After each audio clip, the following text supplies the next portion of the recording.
ඉතින් ඔන්න මං අද හදන්න යන්නේ කඩල තෙල් දාලා.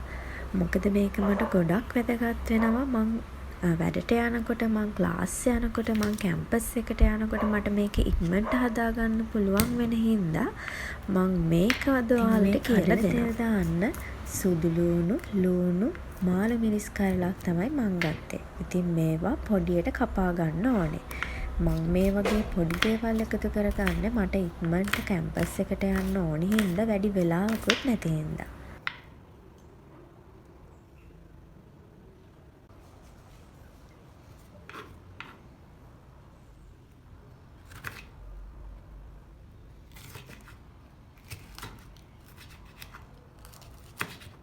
මේකට ඕනි කඩල ටික මං ඊයේ රෑ වතුරට දාලා පෙඟෙන්න තිබ්බා.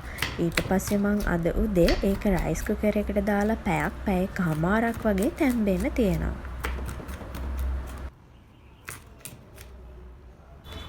ඉතින් මම මේකේ තෙල් වෙනුවට ගත්තේ ඔලිව් තෙල්. ඒකට හේතුව තමයි ඔලිව් තෙල් ඇඟට වගේම ස්කින් එකටත් ගොඩක් හොඳ හින්දා තමයි මම මේක පාවිච්චි කරේ. ඉතින් මේ විදිහට ඔලිව් තෙල් ටිකක් තාච්චියට දාගෙන පොඩ්ඩක් රත් වෙන්න තියන්න.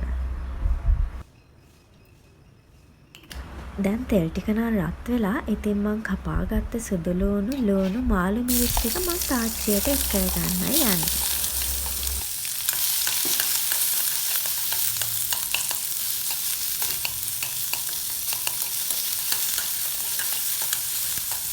ඉතින් මේකට ලුණු කුඩු චුට්ටක්, ඒ වගේම ගම්මිරිස් කුඩු, ඒ වගේම කහ කුඩු, ඒ වගේම කෑලි මිරිස් කුඩු ටිකකුත් එකතු කරගෙන හොඳින් කලවම් කරගන්න ඕනේ.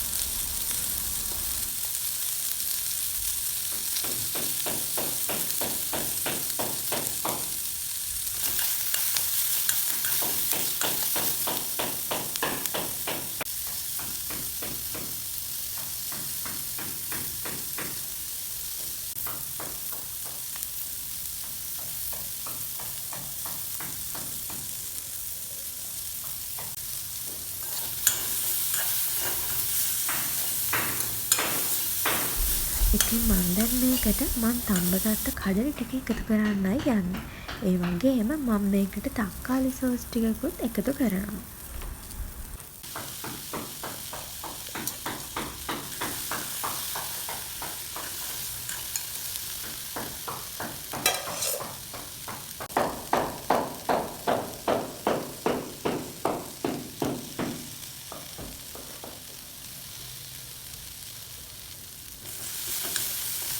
එකතු කරගත්ත තක්කාලි සෝස් ටිකත් හොඳින් කලවම් කරගෙන මේක මම ලිපෙන් බාගෙන මම මේකට මයෝනයිස් ටිකක් එකතු කරගන්න තමයි යන්නේ.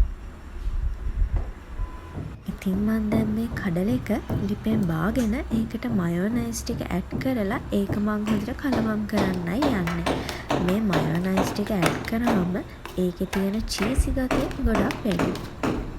ඔයාට ඉක්මනින්ම හදාගන්න පුළුවන් වෙන විදිහේ රෙසිපීස් බලන්න මගේ channel එක subscribe නොකර ඉන්න එපා.